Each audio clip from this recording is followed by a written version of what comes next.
Sumainyo ang Panginoon, at sumaiyo rin. ang mabuting balita ng Panginoon ayon kay San Juan. Papuri sa iyo, Panginoon.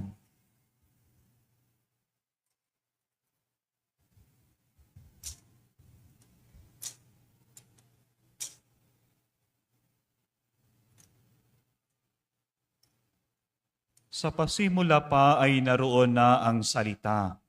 Kasama ng Diyos ang salita at ang salita ay Diyos. Kasama na siya ng Diyos sa pasimula pa. Sa pamamagitan niya nilikha ang lahat ng bagay at walang anumang nilikha ng hindi sa pamamagitan niya. Mula sa kanya ang buhay, at ang buhay ay siyang ilaw ng sangkatauhan. Nagliliwanag sa kadiliman ng ilaw at hindi ito kailanman nagapi ng kadiliman. Ang tunay na ilaw na tumatanglaw sa lahat ng tao ay dumarating sa sanlibutan. Nasa sanlibutan ang salita. Nilikha ang sanlibutan sa pamamagitan niya, ngunit hindi siya nakikilala ng sanlibutan.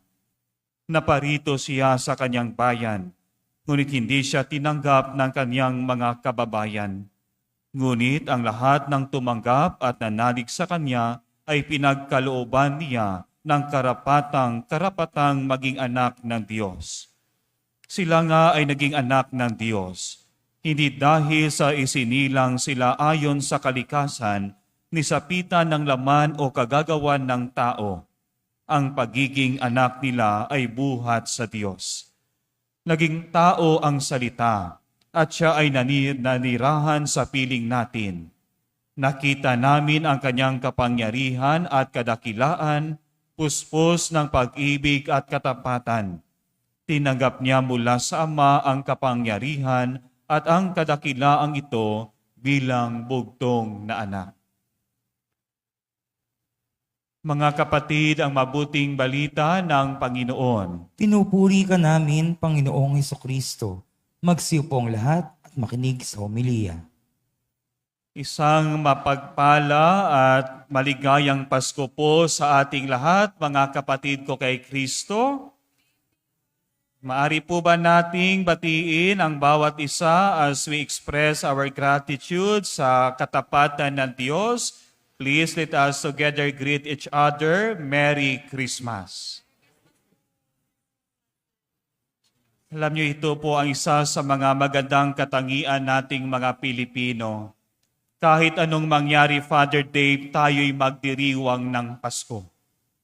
Kahit magulo yung ating bansa, kahit maraming pinagdadaanan sa buhay, basta Christmas, Father Dave, walang dahilan upang hindi maging masaya. Kahit po konti lang yung pera, kahit 500 lang po pagkakasyahin namin yan, Father Dave.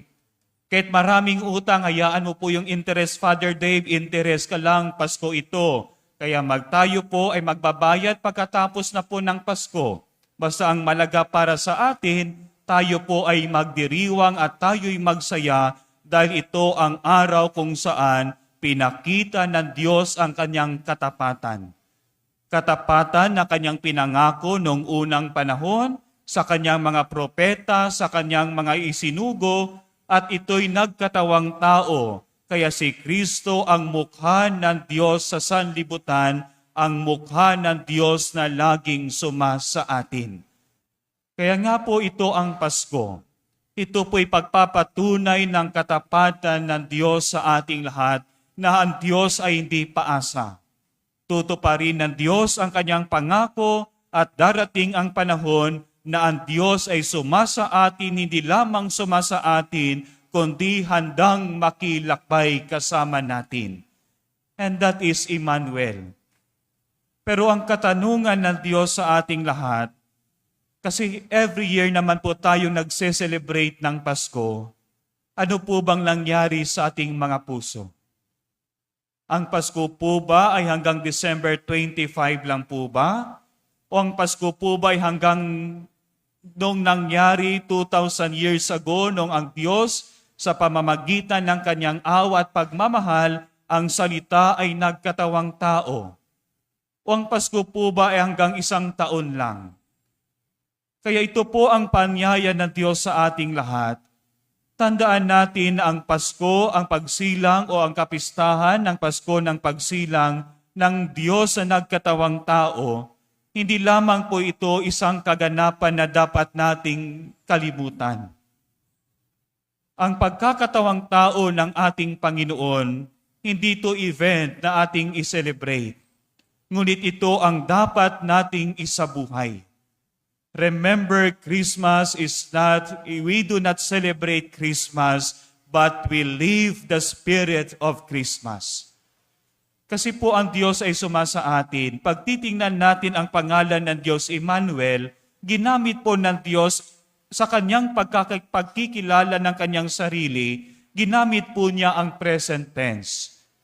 Sinabi po doon that God is with us. Hindi po sinabi that God was with us or kasama namin noon ang Diyos or magiging kasama namin ang Diyos sa hinaharap o bukas, kundi ang sinabi, God is with us, meaning kasama lagi natin ang Diyos.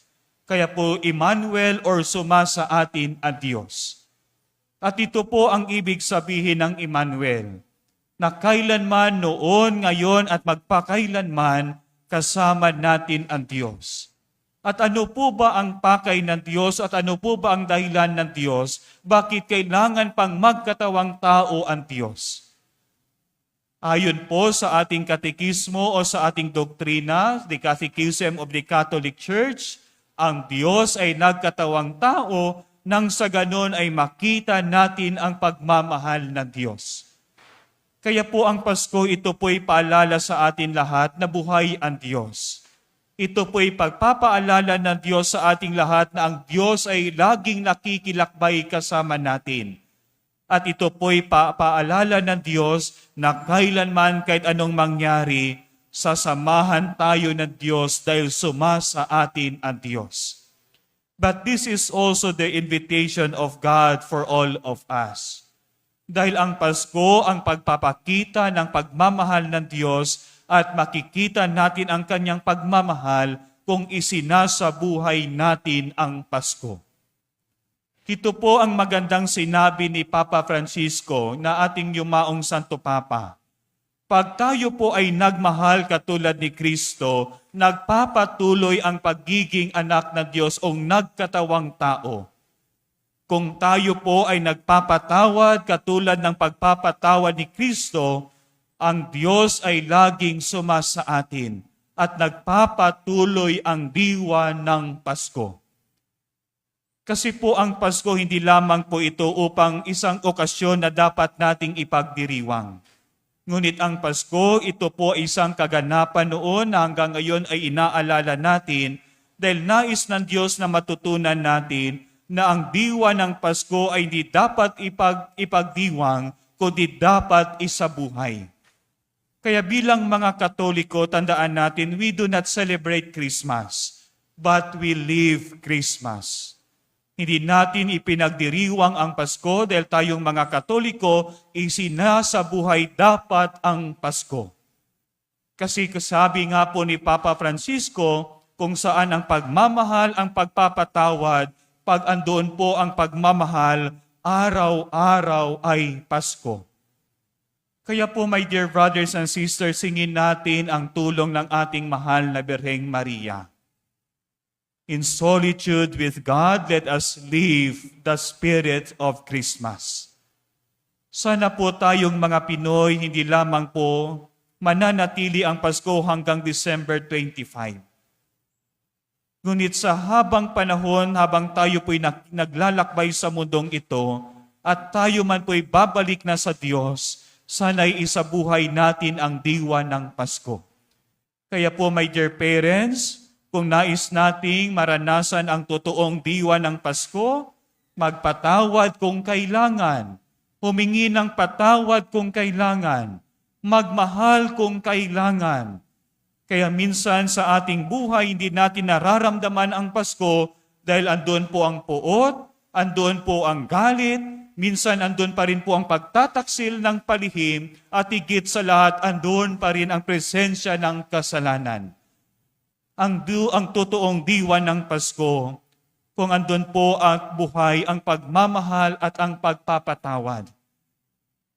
Kasi pag andun ang pagmamahal at pagpapatawad, then the spirit of Christmas will continue. Dahil ang Diyos ay sumasa atin, ang Diyos ay kasama natin, kaya gawin natin kung anong dapat at isabuhay ang diwa ng Pasko. Kaya po, habang tayo'y nagpapatuloy sa ating novena masses at tayo po'y nagpapasalamat sa Diyos sa kanyang katapatan dahil tinupad ng Diyos ang kanyang pangako na time will come, ililigtas tayo ng Diyos. Kaya habang tayo'y nagpapatuloy sa ating pagdiriwang, hingin natin ang biyaya ng Diyos. Ang tulong ng ating mahal na Birheng Maria na sana sa ating buhay, isabuhay ang diwa ng Pasko. Dahil ang pagdating ng Diyos, hindi po ito hanggang pangyayari lang noon, kundi ito'y magpapatuloy hanggang sa muling pagbalik ng ating Panginoon. Kaya habang tayo'y naghihintay sa second coming ng Diyos, isabuhay natin ang diwa ng Pasko. Kaya dapat tayo'y magmahalan, magpatawad, magiging tapat, at iwaksi ang kadiliman at kasalanan nang sa ganon, araw-araw ay Pasko. Amen.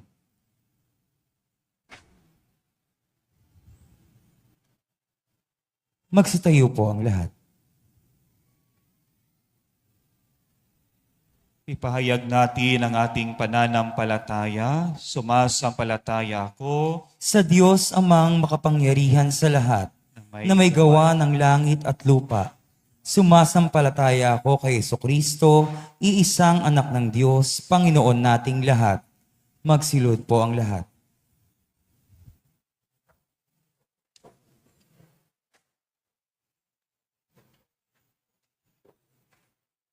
Nagkatawang tao siya lalang ng Espiritu Santo, ipinanganak ni Santa Mariang Birhen. Magsitayo po ang lahat. Pinagpakasakit ni Poncio Pilato, ipinako sa krus na matay inilibing, nanaog sa